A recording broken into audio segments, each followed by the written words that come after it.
Everyone, this is John. Welcome to our podcast, the AJ Man Cave podcast. I have here with me Alex. Hi guys, hi John. How you doing? Good, good. How are you? All living the dream, the usual. Oh, of course, always living the dream. Today we have a very special topic. This topic is about the watches in our collection that have appreciated the most in value. Alex and I have prepared a bit of a presentation for you guys, so I'll be sharing my screen. We'll be going through some different watches, and I will start first.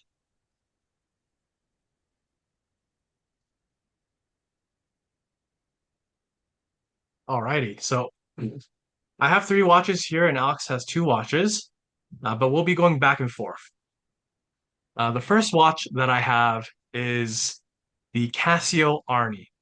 Just a little bit of history about this watch. I showed it on the channel before. I had bought it on eBay from a fellow that was selling watches and other things for an older gentleman. And this is one of the watches that has appreciated the most in my collection. Not only Sorry, John, to because it's interrupt. actually. Was it older gentleman Arnie? Yes, this is the Casio Arni. So Arnold Schwarzenegger wore it in a movie. I think he wore this one in Kindergarten Cop, but he had this watch in different colors. So I really like it. So this watch, I bought it for about $60. Looking on various online sources, this watch can be going for around $170 USD. So in my perspective, it's gone up about three times value. And surprisingly, this watch wasn't that expensive to begin with, and I think it's becoming harder and harder to find. So Alex, you've seen this watch before in a lot of. Yes, I actually quite liked it, and also I almost pulled the trigger to buy one as well, Oh but yeah. Oh, something stopped me. I can't explain okay. what exactly, but I did like this watch a lot.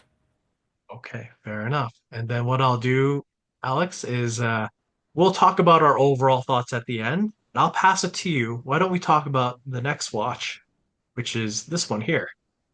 Okay, sounds good. So the blue one, the blue face watch, it's a Japanese internal or JDM model, SARB 001. Um, I have it, so that's the proof. Okay, very good. And I think this watch is quite unique in many aspects. The quality is amazing, and the overall quality to what you pay for it is, I think the ratio is just awesome. The watch itself, brand new, I think would be priced, I guess, at that time when I bought it, and it was roughly 2008, 2009. It was roughly $550, I think, Canadian. I bought it used for $300 because you couldn't buy a new one anymore. And now we checked recently with John. I think it was around $1,000 Canadian on eBay. But what is interesting about this watch? Not long time ago, it was the only one watch for sale on both eBay and Chrono24, and it was $5,000 US. That's Yo, insane. yo, that is insane. Who would pay that, I guess? This is a really rare watch, John. Really rare watch. Really So rare. maybe some desperate guys with money from Bitcoins who could afford it but couldn't find it for cheaper would buy one. Because, as I said, the watch is amazing. Hmm. Wow, that is really an amazing watch. Well then, Alex, maybe what I'll do is I'll move on to the next one, and then we can collect all our thoughts together. But man, Sounds I good, think John. a lot of the reason why some of these watches have gone up in value is because they're discontinued. So this Casio Arni is discontinued. Like Casio no longer sells a watch even remotely similar to this one, and I imagine it's the same for your blue one. Yes, that's the case exactly. The next two are not necessarily. I'll talk about them together because there's some similarities. These are still somewhat available. They're in production. It's not like they're gone, but for some reason they're a little bit expensive. Like, this is the Casio World Time, but it's the 3000 model, which means it's really freaking huge. This is like a 50 millimeter lug. It wears huge on your wrist. And overall, you can see three time zones on it. There's a globe on it. It's really cool. I bought it for $43 and it's gone up about 1.5 times. So looking around on eBay, I don't know why this watch is so expensive. It's $60 USD. And this watch is in the category of it's kind of ugly. Yeah, but it's ugly cool, I would say, I, John. gu- I guess it's ugly cool. If an airplane pilot ever needs to know the time and all their equipment's not working, you could bust this baby out and say, "I know the time. Which city do you want to know?" And then you can tell them, "Oh, yeah, New York Yeah, City. It's you know, yeah, 1:30 and p.m." when you showed me that watch, I really noticed that it's a catchy watch. Like you notice it on the wrist. Yes, yeah. This is a huge clunker. This sticks out in the public. Um, So overall, I'm happy that this watch went up in value, although I don't know why. So if you in the audience have this watch or know why it's gone a bit more expensive, please comment down in the comments. I'd love to know. Uh, and then this other watch is also in production, but I'll get to that at the end. So then, Alex, why don't we talk Mhm. about your orange watch? Sure. Yeah, let's do that. Yeah, that's another watch. Which I barely wear at all. It's quite large, and the model is SBDC005. As you can see, the face is orange, so that watch was not very popular back when it was in production. And so that watch also has a nickname. It's Samurai, Oh, Sam. and it has a couple of siblings. One with black face, and one with blue face and blue bezel as well. And because this exact watch, again, a proof that I have it, it was not popular at all. And I believe not many pieces were actually produced and sold by Seiko. Um, it was relatively cheap, $300 Canadian approximately. I paid for it for brand new watch. And I bought a bracelet for it separately because the watch was coming on a rubber strap, diver strap. Uh, Now this watch you can find for no less than $1,000 Canadian. So I'm quite happy with this appreciation. I barely wear this watch because it's a diver's watch. It's an orange watch, like it's big, not comfortable to wear, but I think it looks kind of cool.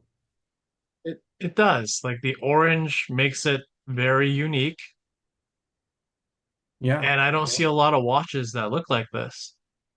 Yeah, you're absolutely right, John. I agree with you on that one. So yeah, okay, back to you. Back to me. All right. And then the last watch that I have here, this is really selling that tough solar. This is a summer watch that I bought. It was supposed to be for going to the beach or going on vacation. It's waterproof.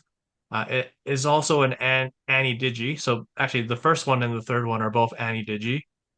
But this one has the solar panel here that can collect the energy and then it'll basically be always be charged if you put some light on it. And this one I only bought for $60.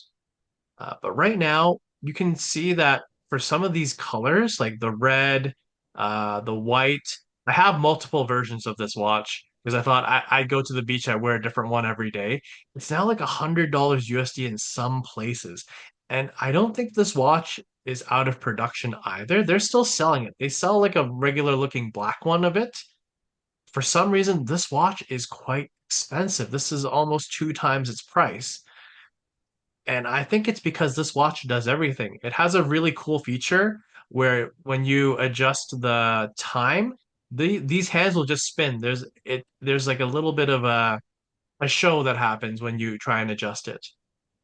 This watch also has a light. So I'm saying all the watches that I have here provide a lot of value to me, even though they're cheap. And because of this value, I think that's why they have all risen in price over time because people actually quite like them. But definitely, in terms of the price, they're very cheap still. It's not hard to buy. Like if you had $100 to spend, this watch probably isn't worth your money unless you really like it or you have some nostalgia for it, like I do now that I've worn it for so many years. Uh, so overall, I think I'm surprised with your watches, Alex, but keeping in mind your watches they were expensive to begin with. They're just even more expensive. While Yeah, my that's watches that, were that's right.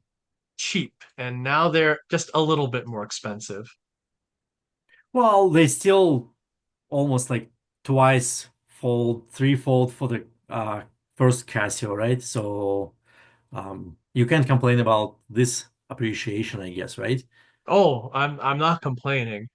And I do have a question for you, Alex. Sure. Uh, for your two watches here, would you ever consider selling them or are they going to be in your forever collection? John, I tend not to sell my watches unless I really want to sell them because I don't wear them and I don't see any value to keep them. I actually had a blue-faced samurai, Hmm.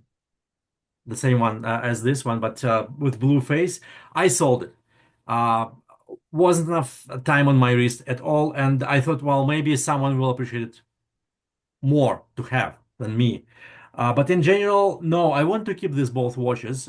They remind me about my uh, about the time when I just started collecting watches, and they were from that time when I just started appreciating JDM Seiko models and watches in general, automatic watches, mechanical watches. So these two I want to keep in my collection probably forever. Maybe I'll be buried with them.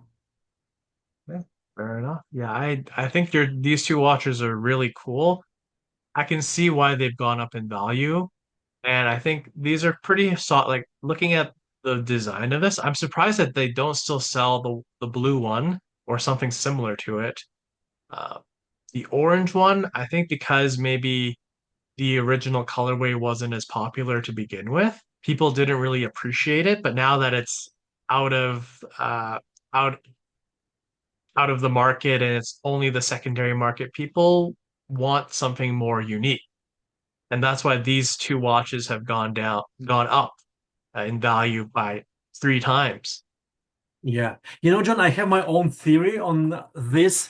And one is that Seiko is a weird Japanese company in some ways. And, it's just difficult to explain some of the steps it's been taken with their models and what they offer and design.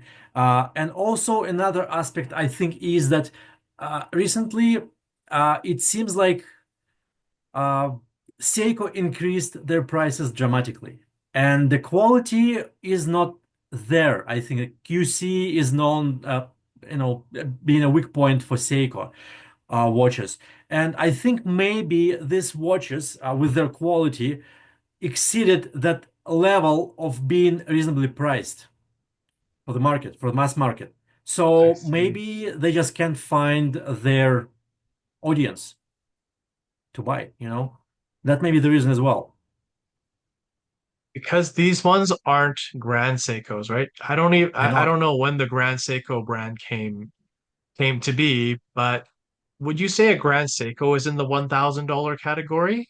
Oh, Or well, maybe in early years of production, and I still doubt it because even the cheapest Grand Seiko was roughly $1,700 US.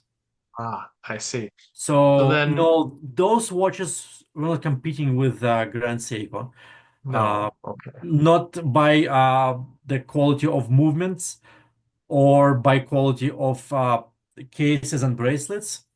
So they were always below that level, even Okay. though they are like high quality watches. Fair enough. I think maybe it's because of their current brand power, influence, that's creating this price increase in some way. And then also people are nostalgic for maybe how Seiko used to be. And that's why these older models are more attractive. What Would do you be, think, would Alex? be, yeah, Could be. yeah. Also, those are really cool watches, just in general. They are And you really can cool buy them watches. brand new. So maybe Yes. that's one of Yes. the reasons. So let me Maybe ask you a that's why. question as well, John. Like, Sure. are those watches you presented today, do they have plenty of time on your wrist? Like, do you wear them often?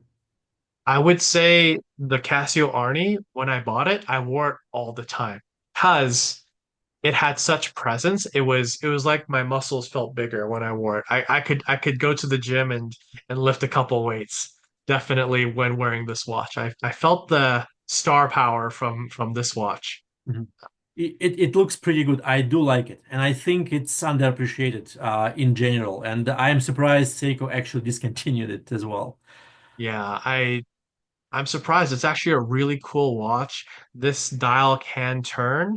I think it's one of those watches where you have both the Ani Digi, and it just looks so cool when you have like a whole bunch of sunlight on it. The lume is actually quite decent.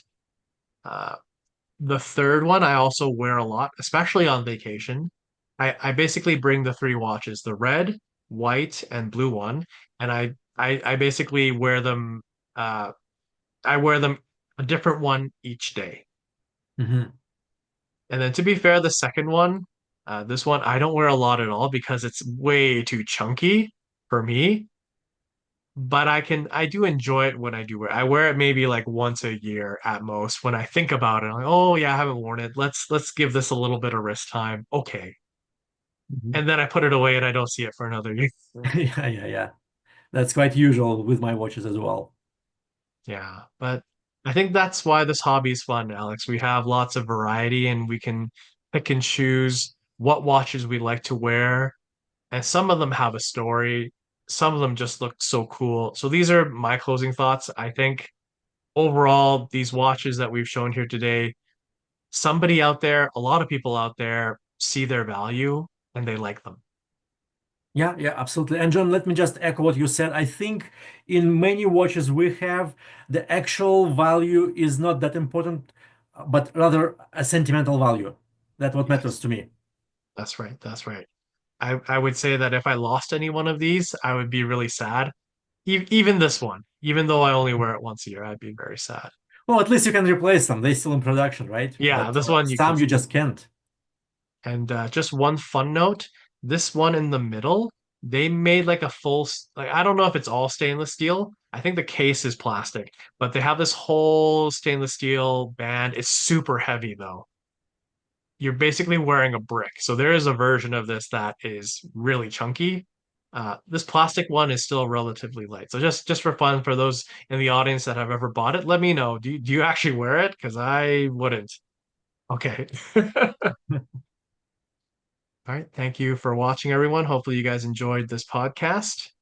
Yeah, thank you guys for watching. And if you like that video, please give us one or two, subscribe to our channel, leave a comment, help us to develop the channel. Awesome. Thank you, everyone. Till next Thank you time. guys.